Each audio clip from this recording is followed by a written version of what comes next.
Good morning, everyone. How are ya? Great. Cool. Shelley does like faces, so There we go. Yeah, let's turn on those cameras. I like my faces to look at.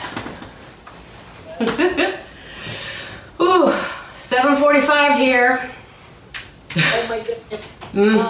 Thank you so much for getting up. And putting makeup on for you. There you go. Good morning, everyone. I'm Shelley Hancock.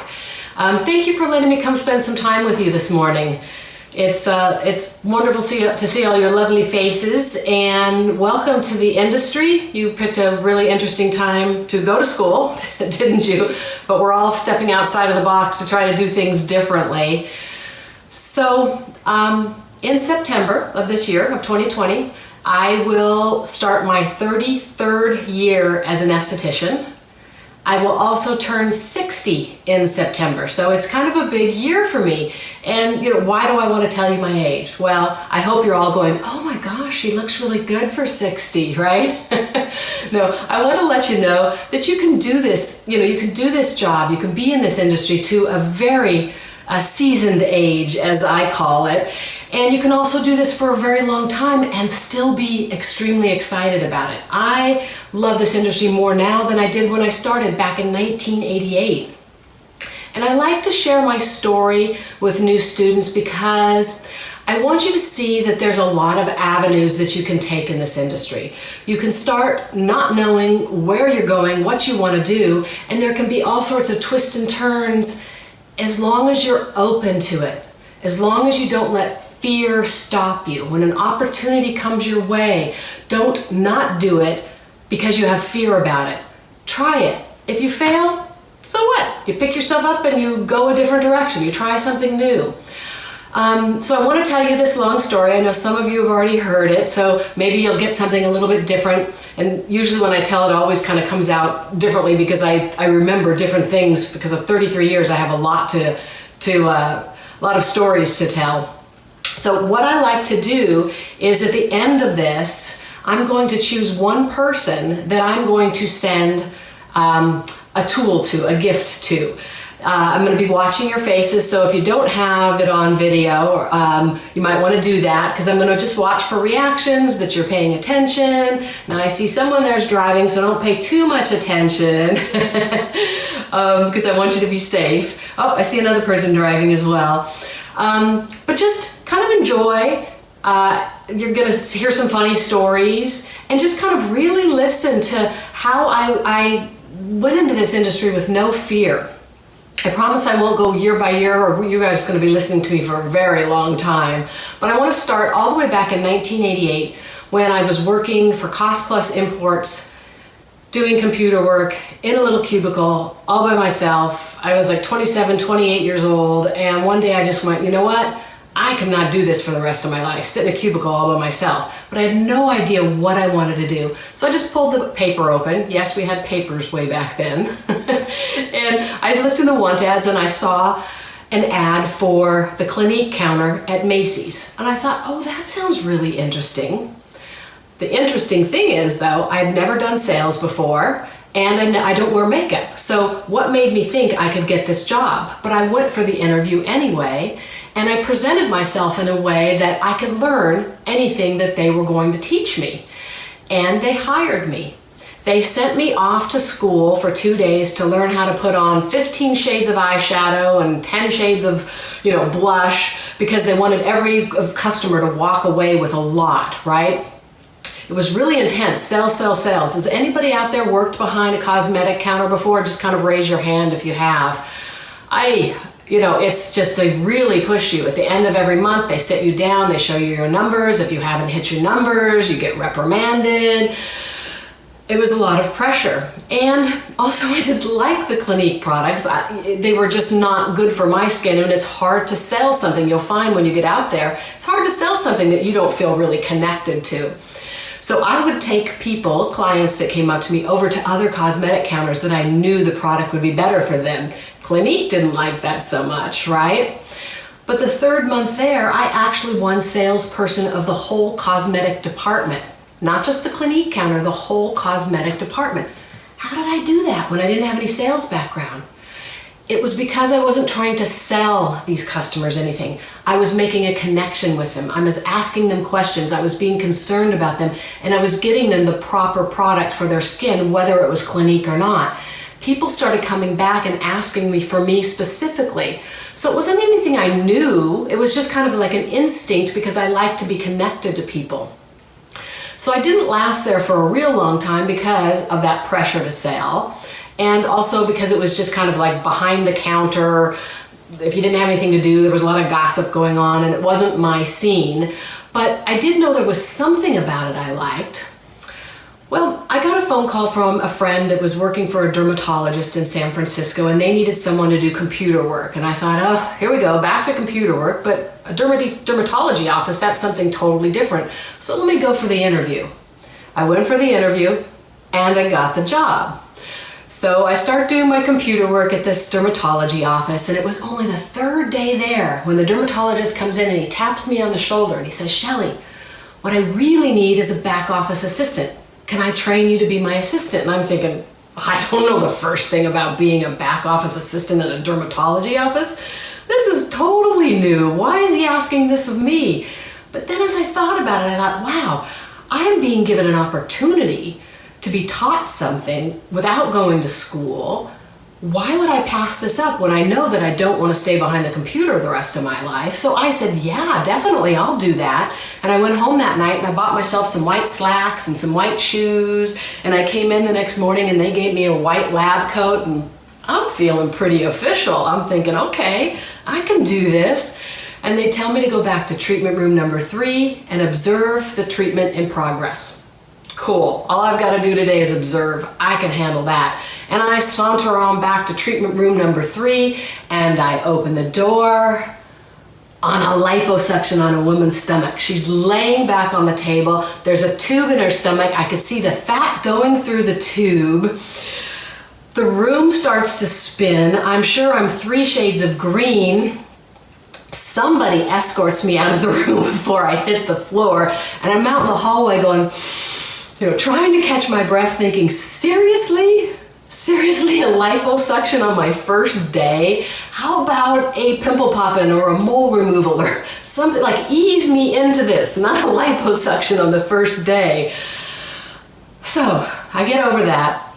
I start to really learn a lot of things. I do see mole removals and cyst removals. I can remember a big, huge one on the back of this gentleman's back, and it was just, it was nasty. And I saw sclerotherapy. We even took the center of a gentleman's scalp out and brought his hairline up right there in the office. I mean, that's huge. We're talking 1988. This doctor was really cutting edge. So I got quite the education. Only about maybe 3 weeks or so into this new position as the back office assistant, we are going to do a procedure on a gentleman to take a wart off of him, and we're using a laser. And back then, lasers are huge pieces of equipment, and they have these big suction tubes to suck up the fumes coming out of the lasers. Totally different than what lasers are nowadays.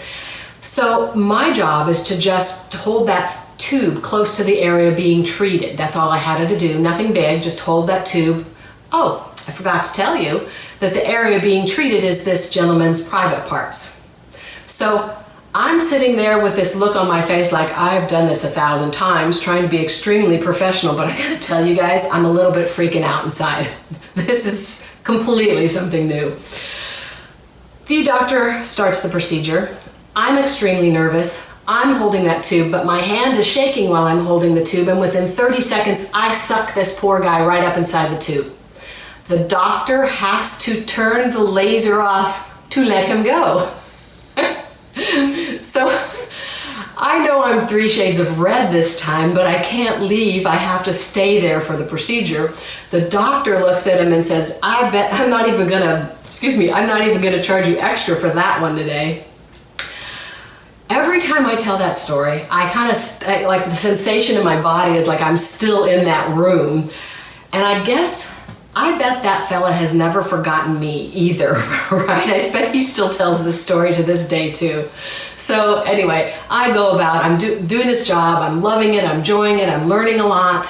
And I noticed this one employee who's got her own treatment room, And every time a patient comes out, they give her a hug and they say, wow, thank you so much. I'll see you again next month. And I'm thinking, what's her job? And how do I get that job? That looks really good, having people hug me afterwards and can't wait to come back and see me. So I finally ask about it, and that's the first time I really hear the word esthetician. And I kind of watch her over the next couple of months, and I'm really thinking, you know what, I want that job. So I quit. I went to esthetician school full time. I graduated in 4 months. I did not miss a day. Went and took my state boards. Let me tell you this, don't get concerned about your state boards. Your teacher is teaching you what you need to know. I got myself so worked up and nervous about it. I was so sick when I went to take my state boards, and I aced them just like that. It was a piece of cake. So please take a deep breath when that time comes and just know that you know what you need to know, and you're gonna do just fine. So state boards, became licensed. I'm super excited because now I am a licensed esthetician. It's 1988. I start sending resumes out to doctors because I knew I wanted to go in the medical field because that's all I knew. My resume was very short because I only had that one experience in that dermatology office, but very quickly I get a call from a dermatologist in my town, and I go in for the interview and I get the job. But he wants me to be his front office and his back office. Now here's something I want you to really listen to. I didn't listen to my gut. Something when I went to the interview told me something's kind of off here. There was no other employee in this medical office. Why did this dermatologist, who supposedly had been around for a while, had no other employee in there? That was a telltale sign, but I wanted a job so bad that I didn't listen to that, and I took the job. So I start working with him. About a week into it or so, he says, let's go across the street and have some lunch. I didn't think anything odd about that at all. Employees sometimes want to take their new employee to lunch to kind of get to know them a little bit better. So we're sitting there at lunch, we had ordered and we're waiting for the meal, and he looks at me with a very straight face. He's serious. He says, we'll start dating, but let's wait till you've been here a month before we start. And I don't know what to say, right? I have no interest in this gentleman at all. I just want a good job. So I said, I think you're right. Let's wait a month before we think about that. Well, you better bet I was out of there before that month was over. It turned out he was just very, very strange. So I get a job at a plastic surgeon's office, a reconstructive plastic surgeon. And this time I do get his job at the front office and back office assistant. He was just starting his business. He just moved from the East Coast to the West Coast. And I thought, wow, this is a really big opportunity for me to get in there and work hard for this gentleman because he's just starting this practice. He had somebody doing his bookkeeping and me. I did everything. I made all the appointments. I checked people in. I checked them out. I assisted him back in the office. Things happened like we had a gentleman come in with his finger almost completely off inside of a bag of ice, and the doctor put his finger back on right there in the office. I got an education, you guys. I watched an older gentleman who had skin cancer on his nose, and the doctor took his nose completely off and reconstructed a whole new nose. So I got to watch that whole process. It was amazing. I worked very hard. I was young, I was single. I just thought this is my ticket to a long-term career. I'd be available in the evenings for him, for emergencies, on the weekends, even painted his office while I was away at a convention one time. Okay, that was a little overboard, but I just wanted to show him that I was a really good employee and I was really, worthwhile, him keeping me around and paying me well. He did let me do a little bit of facials because he was gone in surgeries a lot. Well, I'm there 6 months and I get my 6-month review and I get a quarter an hour raise. You can imagine my disappointment, a quarter an hour when I'd worked so hard. But I thought, okay, Shelley, it's okay. He gave you a little something. Let's just keep working hard. It wasn't a week later, I see some paperwork on his desk for an interview that a new person he's bringing aboard because he's growing and he needs more people. And I noticed that he brought this person aboard for $1 an hour more than what I was making. Wow, that doesn't seem fair to me after I've worked so hard and proved myself to be a good employee. $1 more an hour? So when he walked in that day, he was in his office, very calmly walked in. I said, I told him what I noticed on his desk, and that it really did hurt my feelings that he would do that, and that I was resigning. And I turned around and walked out. I'd never done that before in my life. I've never done it since. But my thought was, you know what?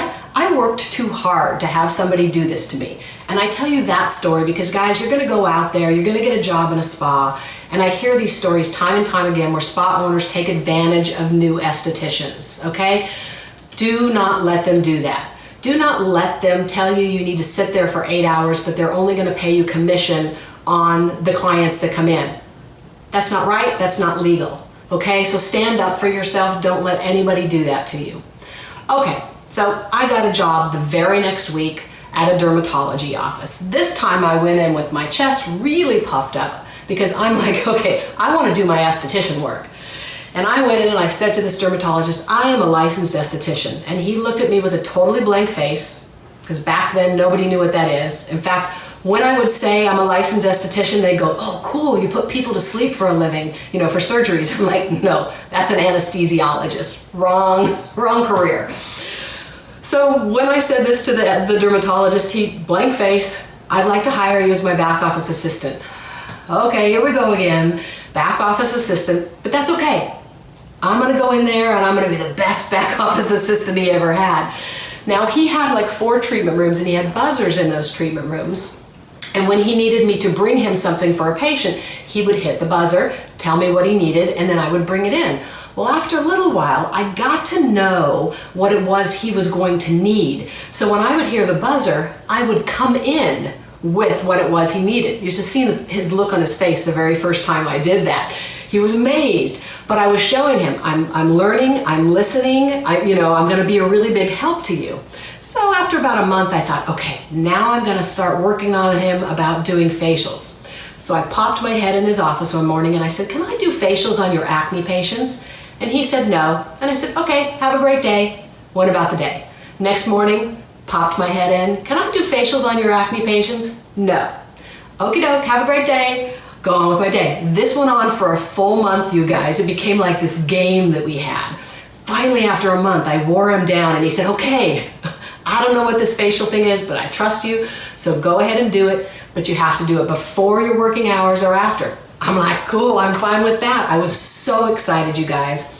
Now, I had created relationships with all the mothers of the teenagers, so they trusted me, and I went to them and I said, listen, I'd like to start doing facials on your teens because I can really help heal their acne faster along with the medication the doctor's giving with them.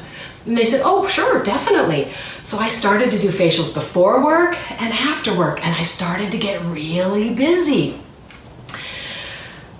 One day, the doctor says, I'd like to speak to you in my office at the end of the day. And I'm thinking, oh no, did I mess up one of these kids' faces? Did one of the mothers get upset with me? I was really worried. I didn't know what happened. So at the end of the day, I went in and I sat down, feeling kind of timid. I didn't know what he was gonna say. And he said, so, this facial thing you're doing, I don't know what it is, but it's working. All the kids look so much better. Do you want to do this full time? Finally, you guys, finally I get to do this. Now I was like very professional. Oh yes, I would love to do this. Thank you so much. But inside I am jumping up and down. I am so excited. So I start doing this full time, no more back office assistant. I'm just getting busier and busier. I'm doing patients all day long. The mothers start saying, well, you know what? You're doing so good with my teen. Do you do anti-aging facials as well? Oh, of course I do. So now I'm doing anti-aging facials on the moms. I've got this great job that I've secured. I'm making money for the doctor. I'm clearing up the acne patients. The moms are happy. Everything's going really, really good. I've been there probably close to a year when I get a phone call. This phone call's from a woman who owns a small spa in the area that I knew. She said, Shelley, I just got the opportunity to go to New Mexico. There's a new resort opening up and they want me to be the manager of their spa there. And I need somebody to run my skincare center. And I'd like that person to be you. I kind of paused on the phone. I'm like, did you call the right number? I haven't been an esthetician that long. I've only worked in medical offices. I don't know anything about the spa world. Why are you calling me? She said, I just know what a hard worker you are and I think that you can really do this, Shelley. Oh, and I need to know by tomorrow morning because I have to leave tomorrow afternoon to go to New Mexico. What? I have to tell you the answer by tomorrow morning? Needless to say, I did not sleep all night long. I mean, I was thinking, okay, I have secured myself a really good position. I've worked very hard. I have security. I have a really good job here, but I'm being given the opportunity to run a spa. Security, leap out into the unknown. What do I do? And then it hit me in the middle of the night. I'm being given an opportunity to do something. Why would I not take this opportunity? So I called her up. I said, okay, let's do this. She said, meet me down at the spa. I met her down there. We spent 3 hours together. She showed me where everything was in the spa, her appointment book, her bookkeeping, and she left, and I never ever saw her again. Seriously, I never saw her again. So here I sat with a spa. Luckily, I had asked the doctor if I could continue to come to his office a couple of days a week to work on the acne patients and the anti-aging patients, because I had worked so hard to build that, and he agreed that that was fine to continue however I wanted to work at his spa. And I'm so glad that I did, because once I got to this new spa, I realized why she wanted to leave. It was a dying business. I mean, there was nobody, the books were empty. It was like, oh my gosh, what am I gonna do with this? I have no business background. I've never been to college. I've barely been an esthetician, and I've never worked in a spa before. But you know what? I had passion, I had drive, and I was not gonna fail. I was not gonna let that happen. So the first thing I did was I showed up at that spa every single day, whether I had a patient or client. I always get patient, client, whether I had a client or not, I showed up. And I kind of feel like that's something that's a little bit different nowadays with cell phones. People feel like they don't have to be in their place of business because they can answer a cell phone elsewhere. My suggestion to you would be, if you're starting your own business, be there. Put your energy there. Let the universe know you are there, you're available for clients, you want to be successful. If you're off shopping or lunching with the girls, your energy is not on your business. So I showed up every day. And then the next thing I would do when a client would show up, and they would say, oh, how's everything going? Well, it's Thursday and they're my first client that week. I would not say, oh my gosh, it's so slow, I'm really struggling, I don't know what to do. No, I would say, everything is fabulous, I'm having so much fun, I'm so busy, this is great, this is such a wonderful opportunity to me. I don't complain to a client, right? Also, you don't want to put it out there that things are not going so well. You want to tell it like you want it to be, not tell it like it is. Does that make sense?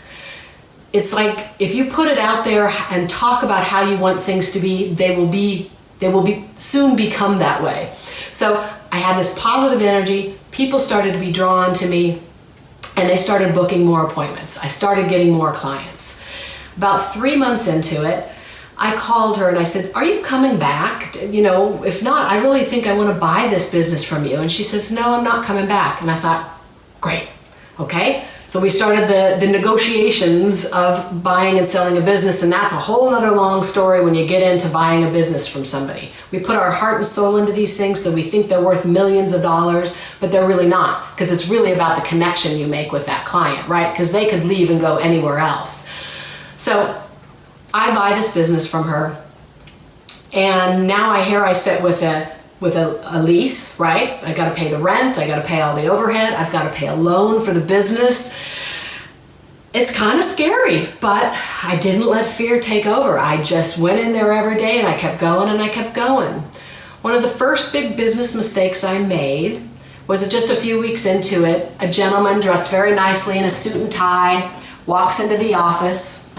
He starts telling me about this marketing that all the businesses in the area are doing. And he starts talking really fast. He's like, oh, everybody's doing it. If you don't get on it, you're not going to be a very big businesswoman and your business is never going to make it. And I'm getting caught up in this energy. And before you know it, I sign on the dotted line for a $950 marketing. So the first thing I did is I didn't ask for referrals. Oh, so what other businesses are in the area are doing this marketing so I could call them and ask them how it's working for them? I didn't do that. I got caught up in his salesman energy and I bought this advertising. And here's what it was. You know when you go to the grocery store or the pharmacy or whatever and you check out and they hand you the receipt? Did you know that there's advertisements on the back of those receipts? I didn't know that back then. I had never looked. So what made me think that everybody else was looking? I didn't think. That's the idea, is I did not think. I got caught up. I did not get one single phone call. That was $950 down the drain. That was really hard when I had just, taken over this business and I had all these other expenses. So lesson learned, don't get caught up. One of the big places you get caught up is when you go to trade shows, because you're going to go in that booth and they're going to tell you that whatever it is they have is the thing that you really need to have. It's going to make your business, it's going to make or break your business, and you better buy it. And if you walk out of the booth, you don't get the sale price that we're giving you right now. They're going to really draw you in. Trust me, I've done it. I did it with a $15,000 hydro massage bed that I had no plans of purchasing just because I got caught up in the energy of the salesperson. Okay? Even when I give my workshops, at the end, I always say to the girls, take your time thinking about what it is you want. Of course, I want them to pull their credit card out and buy everything, right? But I don't want them to have buyer's remorse. I want them to think about it. I want them to call me and talk to me afterwards. So think about that when you get out there and a salesperson comes. Don't let them push you into anything that you don't really feel comfortable with. So, okay, we're gonna fast forward a little bit. I've got this business. It begins to grow. I end up taking over another suite in a medical building. I had employees for a while, which wasn't my thing. I don't like being a boss. I'd rather just rent rooms out to people. We're gonna fast forward 15 years. It was a great time. I grew this business to be very, very successful. But one day I just realized I'm tired and I'm kind of losing my passion for the industry, and I don't want to do that. But when you own your own business, you wear a lot of hats. There's a lot to do, especially when you have people that are renting space from you. There's a lot to take care of. So I'm sitting there one Sunday morning having a cup of coffee and have my puppies on my lap, and I thought, you know what? It's time to sell. I need to sell this business before it starts going down, right? You want to sell something when it's at its peak, not when you start to lose interest and it starts to lose money. So I run in and I wake my husband up and I said, we're selling the business. And he's not a morning person. He's like, what are you talking about? What are we going to do? I'm like, I have no clue. I just know we need to sell this business. So we sat and we spent some time talking about it. We kind of decided how much we wanted for it, but I had no clue how to sell a business. I'd bought one before, but I'd never sold one.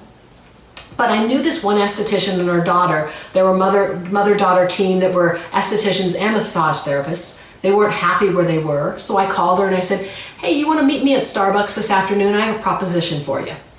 She meets me at 3 o'clock, and let's just say by 4 o'clock, I had sold my business. So that was the very next day. That told me I was on the right track. That was something I was supposed to do. So in the contract, I take about 15 to 20 clients with me, because these people are now they're like family members to me. We become very connected to our clients. They become our friends. I just couldn't imagine not seeing them on a monthly basis. So I set up a room in my house just to do these people while I was kind of just deciding what my next step would be. And I have to say, I actually floundered for the next couple of years. I didn't know what I wanted to do. I tried a little bit of this and a little bit of that, and nothing kind of took off. I was working on these clients during that time. They were referring a few more people to me. At that time, it was 2002, equipment was really starting to come into our industry then. Back in the 90s, all we had was a steamer. And if you had aromatherapy in your steamer, you were high tech, right? The microdermabrasion machine did come along back then, but there really wasn't anything else. And in the early 2000s, we started getting pieces of equipment. So I started purchasing equipment, started using it on those clients. I started noticing great results on the clients. They noticed it, they loved it, and I really got interested in the gadgets, in the tools. It really tweaked my interest. Now we need product for facials, but I just liked the modalities. So I really started getting involved in that. And estheticians, somehow, I don't know how this happened, you guys, but estheticians started calling me and asking me business advice.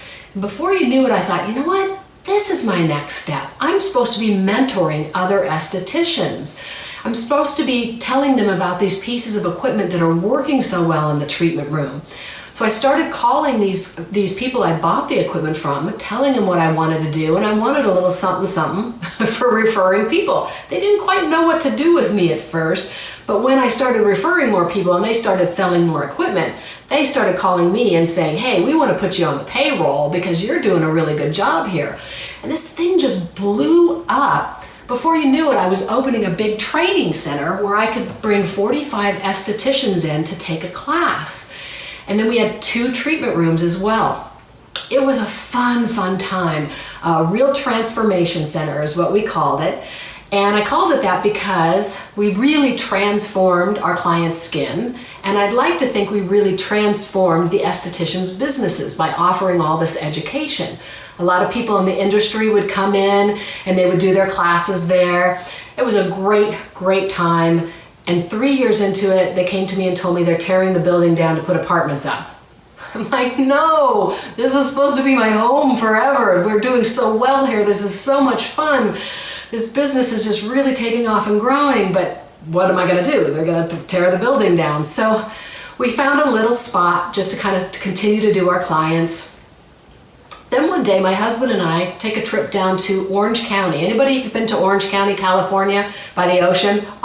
It's beautiful, isn't it? We go down there for a business meeting and I fell in love down there. And I looked at my husband, I said, I would love to live down here by the ocean. Now my education part of my business can be done anywhere. We found an esthetician to take over the clients and we upped and we moved down to Orange County, not knowing anybody or anything. Can you see a pattern with me? I call it leaping. Now, luckily, none of those leaps have taken me out, completely out yet. But had I not taken a lot of these leaps, I wouldn't be where I am in my career today. So we settle in down in Orange County. It's beautiful. I open up another training center down there right on the ocean. I mean, I'm looking at the ocean every single day. It's beautiful down there. We do more training down there. We have a treatment room. During that time, one day I go and I'm listening to the messages on the machine, on the answering machine, and I hear this. Hi, Shelley. This is Winston from Voice America. I'd like to talk to you about being a radio show host. Delete. Oh my gosh, I think I just got punked. That's so funny. I go home and I tell my husband, we have a good laugh about it, and then we completely forget about it. About 2 weeks later, the phone rings. This time I pick it up and I hear, hi, Shelley. This is Winston from Voice America. I'd like to talk to you about being a radio show host. Winston, okay, talk to me, Winston. Why me? And he says, well, we have people that their job is to just sit and look at YouTube videos all day long and find people with interesting personalities that have a message that they want to share with people. And then we call them up. And I'm like, okay. So they had found my YouTube videos and it interested them. So he starts to interview me. 45 minutes later, I become a radio show host. That's like the last thing on my mind. I had never, ever thought about becoming a radio show host. So the next 6 weeks we spend training me. It's all done on computer like we're doing now. They're in Arizona, I'm in California. I've got headsets, professional microphone. They teach me how to do this hour-long live radio show, 1 hour long live radio show. So I write out my first radio show. It's about 3 days before I'm supposed to go live. And I call Winston, I said, Winston, I can't do this.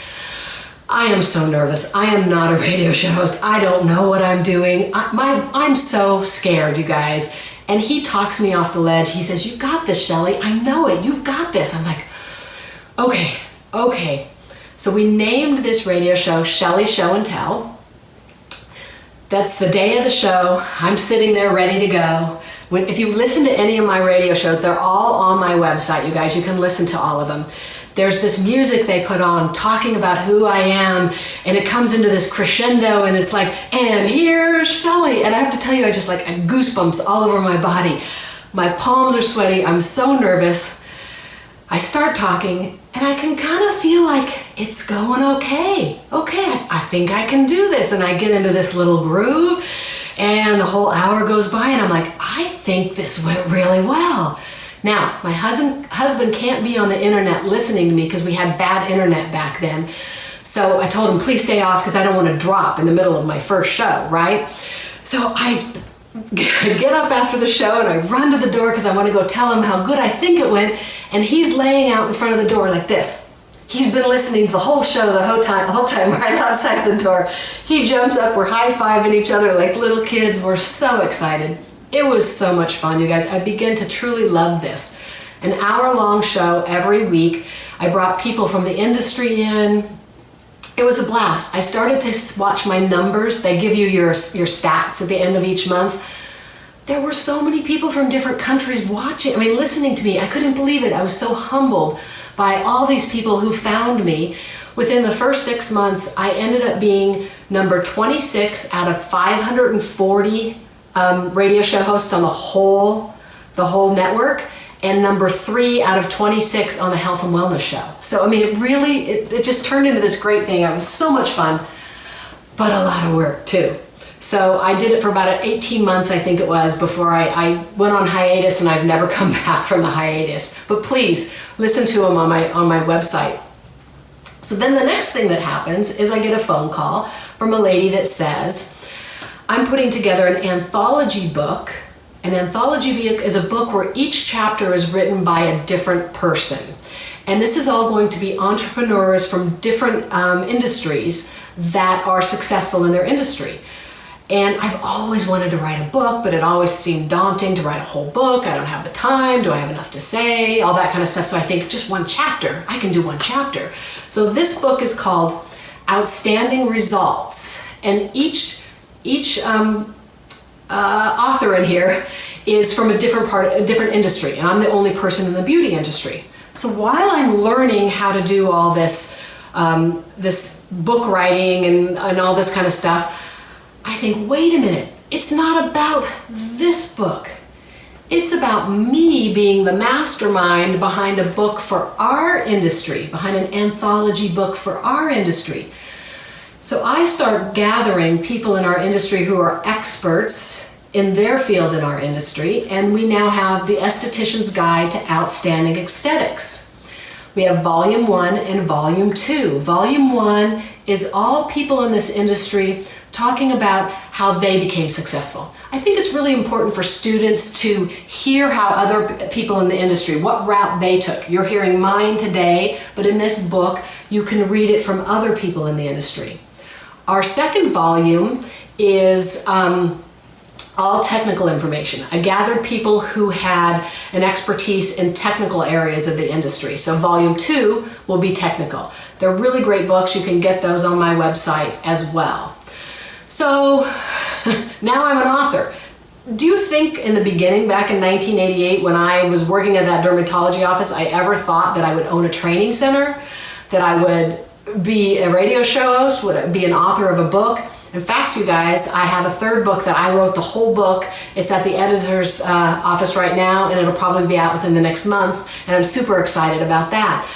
So here I am, going on 33 years later in my career. I've taken so many twists and turns and crossroads. I now spend my days talking to estheticians all over the United States, helping them get started after they get out of school, helping them, maybe they've worked for a spa, but now they want to go out on their own. I want to help them not make all the mistakes I made. That was a really condensed version of everything that happened. My book kind of tells the whole story. But I want to help you not make those mistakes. I want to help you move forward faster in whatever it is you want to do in your career. I have this creative mind that people call me and ask me something, and all of a sudden all these things just start coming to mind for me, and they're like, oh my gosh, I would have never thought about that. And it's so much fun for me. I have such a passion for it. So that's kind of my story about getting to this place in this industry, and I'm hoping you can feel my passion about it still after almost 33 years of working in this industry. Anybody have any questions or anything? Yeah. Unmute yourself, yeah. Okay. So you have experience in the medical setting, and what I'm curious about is, there's a rise in aesthetic nurses now? Yeah. So I want to be a medical esthetician. I want to work in a med spa and do that kind of stuff. How do we compete with medical nurses when you're trying to be a medical esthetician? Yeah, you have to make yourself viable to that doctor, right? Like nurses can do injections and whatnot, and also things are very different from state to state, which makes it difficult, you know? You have to make sure you go in there to that doctor, and I don't think a nurse is necessarily going to want to do facials, but you have to let that doctor and the nurse, if there's already a nurse in there, let them know how important your position is. Yeah, they can Botox them up, they can do surgeries on them, but if that skin is not healthy, you know, have you ever seen a person with a facelift, but their skin is just horrid? It just doesn't go together, does it? You know? So you have to go in and you have to sell yourself that your services are very important inside of that medical office and what kind of income you can bring to that doctor. Doctors always see dollar signs, right? They love those dollar signs. So you've got to go in there and talk to them that way. Does that answer your question? Yeah, cool. Anybody else? Quiet group today. Does anybody have an avenue that they already know that they want to go when they get out of school? Do you want to go medical? You want to go spa, waxing, lashes, makeup for the movie industry? I mean, there's just so many avenues you can take right now. Or you just kind of say that again? Say that again? Oh wait, shit. Oh, there we go. Sorry. You're good. Where are you? At the same time. You're good. No, I was just saying the avenue that I kind of want to go down after I learn aesthetics and more of that, obviously, get certified and all that, as I really want to help people with a little bit more intense skin conditions, like in the medical setting, like you said, or something down that line that uses a little bit more invasive treatments and a little bit more invasive equipment. I love equipment, so yeah. I'm excited to learn about that. I think that's a great avenue to think about. It really is. There's just something for me, because that's where I started, about the medical field, the professionalism of it. I kind of feel like in our industry, we need to get, there's the medical end and then there's the fluffy spa end. We need to have a place in the middle there for the esthetician that's not doing the good old-fashioned European. They're not working in a medical office, but they're like somewhere in between there. We need to have a name for that. I don't think there's an official, at least not in California, an official medical esthetician license. It's not a thing. A lot of estheticians call themselves that, but here it's not really a thing. I don't know what it is from state to state. But there's nothing wrong whatsoever about going the European route, in the spas. I think when people go on vacation, that's the best thing in the world to do. But if you're thinking about your own business and day to day, you're going to be able to charge more when you use equipment, and you maybe call them treatments rather than facials, and you are working on that troubled skin. You're going to make a bigger income. We are really blessed, you guys, in this industry, the amount of money we can actually make. Now, it doesn't happen overnight. You've got to put your time in. But if you think about it this way, let's just say your hour facial is $150. Let's take all of your overhead off, including your rent and your, all of the things that go along with it. And let's say that overhead was $50. That might be on the high side, but let's just say that. So you're making $100 for that hour. Who out there in the world makes $100 an hour doing something they love and helping a person laying there in front of them get up and feel better about themselves? That's why I'm still so excited this many years later. It's such an incredible feeling to see that client get up after a facial and feel better about themselves, to see that acne teenager, you clear their acne up and their self-esteem goes up. I mean, this is just, I'm getting chills just even saying that. I know that sounds dramatic, but it's just how I feel. Recently, I had a woman in her, I think, early 70s come in and she said to me, Shelley, I never look at myself in the mirror. I just don't like myself. I don't like how I'm aging, so I don't look at myself in the mirror. And inside, my heart just melted for her. I felt so terrible. Her daughter was going to be getting married in about 8 weeks, and she wanted to feel comfortable. So she came in every week for 8 weeks. We really worked on her face. I mean, there was major changes in it. Beautiful woman. I felt so bad for her, but major changes. She actually sent me a text with a picture of her from the wedding saying, thank you so very much, Shelley. This day is even more special because I feel so good about myself now. That is priceless. Those kind of things are priceless. So you're really going into a really good industry, you guys. And you can really, like I said, do this for a very long time and be passionate about it. It's always changing, so it's always fun and exciting. If you get bored, shame on you. That's your own fault because there's just so much to do out there. Anybody else have any questions? I have a question. How do you kind of go about, I guess, speaking with your clients, like maybe with the add-ons? Good. Without being uncomfortable. Yeah, good question. She asked me about doing add-ons. I don't do add-ons. I've never done that because I just feel like I see these menus that some brochures or menus that estheticians put out there, and it looks like the Cheesecake Factory, right? You know, when you go to the Cheesecake Factory, I always tell my husband, order for me, I can't take it. There's too many things to pick from. The same thing with your menu. Keep it simple. And when you say, oh, do you want to do this for $5 and this for $2 and do you want to add on this for another $3.50? It just sounds like you're nickeling and diming them. In the end of my career, when I was full-time behind the treatment table, I charged $150 for a facial. That was it, flat fee. I did whatever they needed to have done during that hour. And each month when they came in, it might've been something a little bit different according to what was going on that month. So kind of be careful about the add-ons. I mean, you can have a few, like waxing needs to be an add-on, the brows, the lip, that kind of thing. But you know, do you want this enzyme or that extra peel or this extra ampule? That just gets too confusing. Keep it simple for your clients.